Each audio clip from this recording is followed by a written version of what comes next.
আজকের medical science, আধুনিক চিকিৎসা বিজ্ঞান তারা প্রমাণ করছে রোজা পালনের মাধ্যমে ওই ব্যক্তির শরীরের পরিপাকতন্ত্র বিশ্রাম পায়। যখন একজন ব্যক্তি রোজায় থাকে তার শরীরের যে পরিপাকতন্ত্র না খাওয়ার কারণে এটা বিশ্রাম পায় এবং দেহ থেকে টক্সিন বা বিষাক্ত পদার্থ বের করে তার শরীরকে সুস্থ করে দেয়। এই জন্য যারা খ্রিস্টান ডাক্তার তারা বলে মাসে কমপক্ষে 2 দিন 3 দিন অনাহারে কাটাবেন, না খেয়ে থাকবেন যদি শারীরিক সুস্থতা চান। এজন্য আমাদের অভ্যাস করতে হবে, শুধু রমজান মাসেই নয়। অনেক অসুস্থ মানুষ বলে রোজার মাসে ভালো ছিলাম রোজায় থেকে।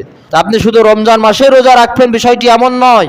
নবীজি প্রতি মাসে 3টি রোজা রেখেছেন, আইয়ামে বীজের রোজা। আপনার শরীরকে সুস্থ রাখতে বিরাট কার্যকরী ভূমিকা পালন করে।